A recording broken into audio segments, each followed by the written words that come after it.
गुरुदेव रविंद्रनाथ टैगोर ने कहा था, पृथ्वी पर दो धर्म हैं जो सभी अन्य धर्मों के प्रति स्पष्ट शत्रुता रखते हैं। ये दो हैं ईसाई धर्म और इस्लाम। 1924 में टाइम्स ऑफ इंडिया को दिए गए साक्षात्कार में रविंद्रनाथ ने देश में हिंदू मुस्लिम दंगों के लिए सिंगल हैंडली मुसलमानों को दोषी ठहराया था। अब जरा डॉक्टर अंबेडकर की चेतावनी सुनिए। शरीयत मेरे लिए बड़ा, ठीक है।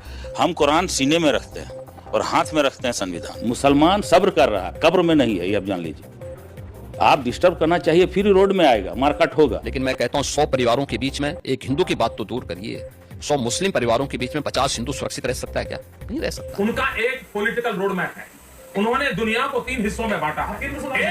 एक दारुल अमन, दूसरा दारुल हरब, तीसरा दारुल इस्लाम। वैसे तो प्रतिबंधित जिहादी संगठन पीएफआई ने लक्ष्य रखा है कि हथियारों के बल पर सन 2047 तक भारत को इस्लामिक देश बनाया जाएगा, परंतु भारत के मुस्लिम परस्त हिंदू नेताओं को देखते हुए अब लगता है कि पीएफआई जल्दीबाजी में है। अब देखना है सुप्रीम कोर्ट राजस्व रिकॉर्ड वाले तर्क को महत्व देता है या कागज नहीं दिखाएंगे वाले पक्ष।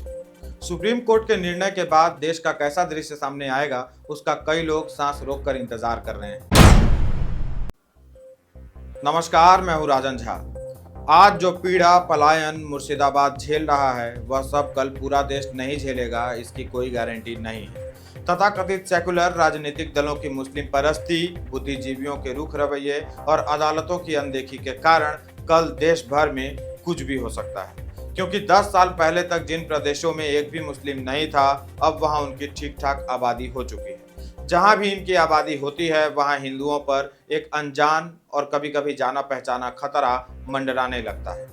ऐसी ही अनजानी स्थिति से निपटने के लिए संविधान निर्माताओं ने संविधान में अनुच्छेद 142 के जरिए सुप्रीम कोर्ट को असीमित अधिकार दिए हुए थे कि सुप्रीम कोर्ट अपने विवेक से डर के उस वातावरण से जनता की रक्षा के लिए निर्देश देगा या जरूरी कदम उठाएगा। लेकिन उस अधिकार का इस्तेमाल अभी सुप्रीम कोर्ट राष्ट्रपति को निर्देश देने में कर रहा है। मुर्शिदाबाद जैसी विपदा का एक कारण यह भी है कि बंगाली भद्रजन ने जिहादी मानसिकता के बारे में न तो डॉक्टर अंबेडकर की बातों पर ध्यान दिया, न ही अपने कवि गुरु रविंद्रनाथ टैगोर की चेतावनी पर। परिणाम, दशकों से घुसपैठ कराकर देश में जिहादियों की आबादी लगातार बढ़ाई गई। यह कार्य पश्चिम बंगाल से बड़े स्तर पर हो रहा है। घुसपैठिए मुख्यतः बंगाल की सीमा से घुसकर पूरे देश में फैल जाते हैं। जहां बसते हैं वहां अन्य मुस्लिमों के साथ मिलकर आबादी बढ़ाते हैं। जहां 40 से 50% मुस्लिम आबादी होती जाएगी, वहां से गैर मुस्लिमों का पलायन होता जाएगा। फिर 2047 के लक्ष्य को प्राप्त करने के लिए तो गृह युद्ध की योजना बनी हुई है ही।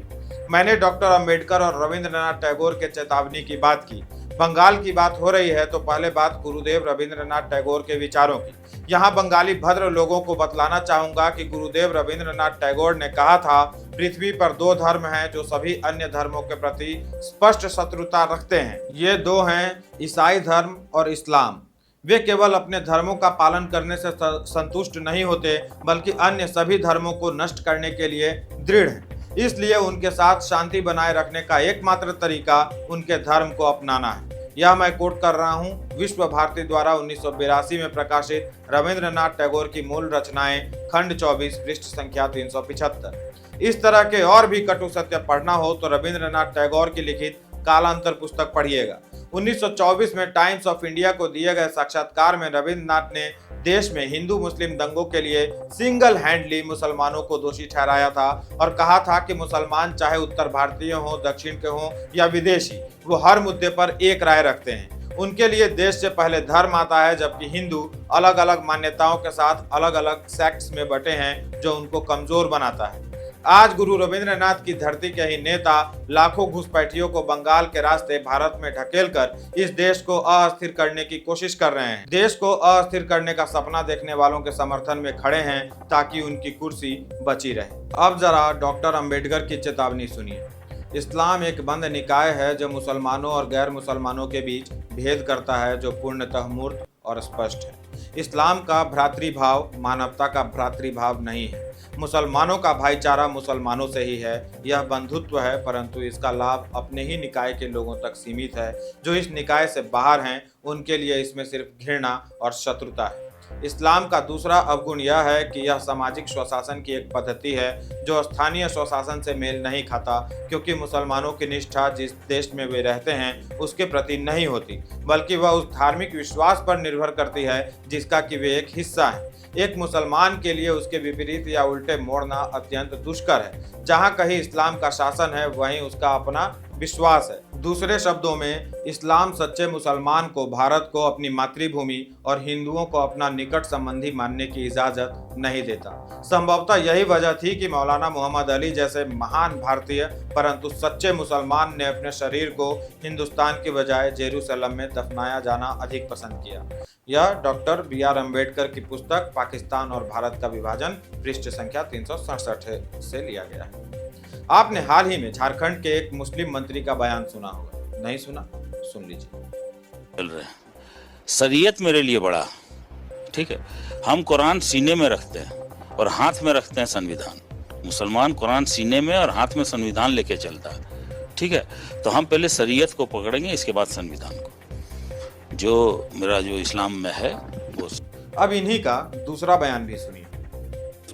मुसलमान सब्र कर रहा है, कब्र में नहीं है, ये आप जान लीजिए। आप डिस्टर्ब करना चाहिए, फिर रोड में आएगा, मारकाट होगा, फिर देश बर्बाद होगा। मैं थ्योरी और प्रैक्टिकल की कक्षाएं साथ साथ चलाता हूं। जो कहूंगा वह साबित भी करूंगा, सीना ठोक कर। आगे बढ़ते हैं। मित्रों, जैसा कि मैंने कहा कि मुस्लिमों की आबादी बढ़ने पर वहां गैर मुसलमानों का रहना मुश्किल हो जाता है। केवल पश्चिम बंगाल के मुर्शिदाबाद से ही नहीं, बल्कि कश्मीर तथा इस देश के अन्य हिस्सों में भी जहां भी मुस्लिम आबादी 50% से अधिक हो जाती है, वहां से गैर मुस्लिमों को भगा दिया जाता है या उनका धर्मांतरण करा दिया जाता है। सन 1978 में उत्तर प्रदेश के संभल में भी यही हुआ था। इस प्रक्रिया में वोट बैंक के सौदागर नेतागण जिहादियों के मददगार हो जाते हैं और आज भी हो रहे हैं। अच्छी बात यह है कि मुस्लिमों के इस स्कीम की जानकारी उत्तर प्रदेश के मुख्यमंत्री योगी आदित्यनाथ को भी है और देश के प्रधानमंत्री नरेंद्र मोदी को। 100 हिंदू परिवारों के बीच में एक मुस्लिम परिवार सबसे सुरक्षित रहता है। उसको इसके पर्व और त्योहारों को, उसको अपने सभी मजहबी कर्मों को करने के लिए, या जिस मत और मजहब या संप्रदाय या सेक्ट का अनुयायी होगा उसको उस परंपरा के अनुसार अपने सारे धार्मिक मान्यताओं या उपासना विधि को पूरी स्वतंत्रता होती है। लेकिन मैं कहता हूं 100 परिवारों के बीच में एक हिंदू की बात तो दूर करिए, 100 मुस्लिम परिवारों के बीच में 50 हिंदू सुरक्षित रह सकता है क्या? नहीं रह सकता। अब बांग्लादेश आपके सामने उदाहरण है। आपको ये समझना होगा कि मुसलमानों ने, मैंने इसे मुसलमान इस्लाम, उनका एक पॉलिटिकल रोड मैप है।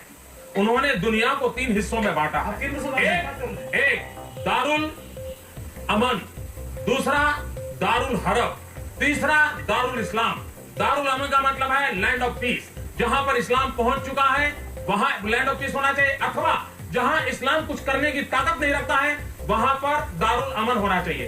देन दारुल हरब, लैंड ऑफ कॉन्फ्लिक्ट, जहां पर ताकत है वहां संघर्ष करो, अपना झंडा जमाओ। और तीसरा है दारुल इस्लाम, पूरे विश्व को इस्लाम में कन्वर्ट करना। ऐसे इरादों से political activist, those who are belong to the Islam, they are doing this activity. पश्चिम बंगाल में बांग्लादेशियों की घुसपैठ ममता बनर्जी ने शुरू नहीं की। घुसपैठियों को शरण देने का काम पहले वाम मोर्चा सरकार ने की, बाद में रही सही कसर ममता बनर्जी पूरी कर रही हैं। इसी पर एक घटना और याद आती है। 1979 में बंगाल के सुंदरबन के मरीच झांपी में बड़ी संख्या में शरण लिए हिंदू बांग्लादेशी शरणार्थियों पर उस समय के सीएम ज्योति बसु ने गोली चलवा दी थी। किसी ने इसे सरकारी कत्लेआम कहा तो किसी ने आजाद भारत का जालियांवाला बाग बतलाया। बांग्लादेश से आए हिंदुओं का ऐसा कत्लेआम हुआ कि हजारों खत्म हो गए, हजारों गायब हो गए और गायब कर दी गई वो कहानी जिसके हर शब्द से लाचार हिंदुओं का खून और उनके प्रति नफरत रिस रही थी। मरीच झांपी का पन्ना इतिहास की किताब से ऐसे फाड़ दिया गया कि उसके खोने का किसी को खबर तक नहीं चला। जिन बांग्लादेशी हिंदुओं को बांग्लादेश में इस्लामवादियों ने खदेड़ा, वो इस आस में भारत की तरफ भागे कि यहाँ उनको शरण मिलेगी, कामकाज मिलेगा, नई जिंदगी मिलेगी। परंतु हिंदुओं को एक हिंदू बहुल देश में पहले जहर देकर मारा गया, फिर गोली मारी गई, खत्म किया जाने लगा। दूसरी ओर मुस्लिम घुसपैठिए हैं। ये गैर कानूनी तरीके से भारत में घुसते हैं। इनका नाम पश्चिम बंगाल की मतदाता सूचियों में दर्ज करवा दिया जाता है। इस समस्या को किसी और ने नहीं बल्कि खुद ममता बनर्जी ने लोकसभा में 2005 में उठाया था। अब इसे देश का और बंगाल का दुर्भाग्य ही कहिए कि ममता खुद उस वोट बैंक की सबसे बड़ी लाभुक हो चुकी हैं और हिंसक मुसलमानों की सबसे बड़ी पक्षकार बन चुकी हैं।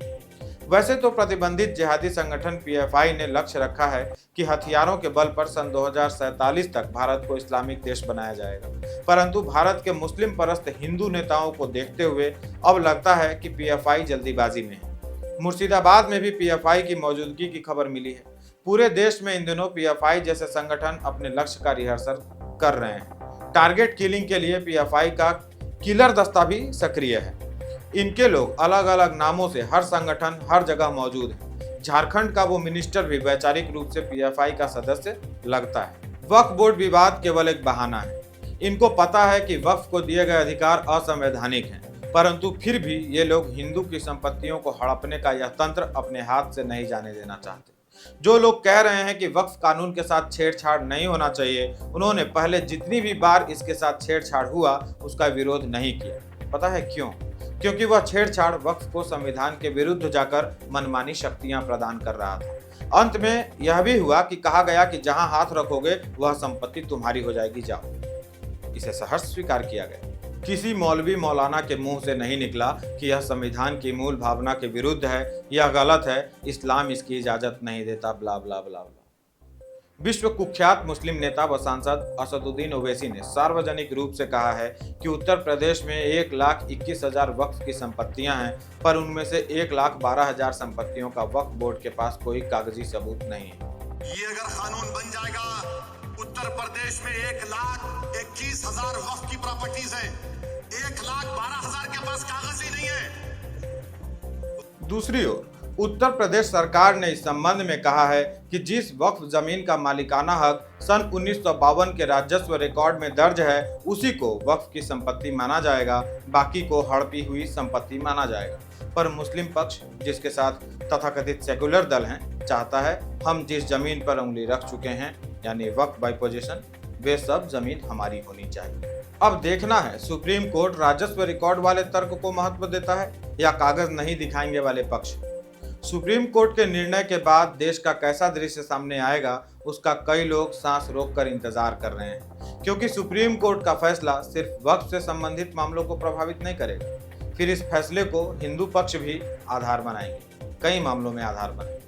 आज के वीडियो को विराम देते हैं। रिसर्च करने और फिर आपके लिए इसे तैयार करने में समय लगता है। यदि आपको यह पसंद आ रहा हो तो दूसरों के साथ शेयर कीजिए। चैनल की स्थिति आप देख ही रहे हैं, 2 साल से काम करने के बाद भी व्यूज़ नहीं आ रहे। इतना रिपोर्ट किया जाता है कि यूट्यूब वाले ना रिकमेंड करते हैं ना प्रमोट करते हैं। तो जो है सो आपके भरोसे है। सहायता करना चाहते हैं तो इस QR कोड को स्कैन कर लीजिएगा या डिस्क्रिप्शन में दिए गए लिंक की सहायता भी ले सकते हैं। अंत तक जुड़े रहने के लिए आप सभी का बहुत बहुत आभार, बहुत बहुत धन्यवाद।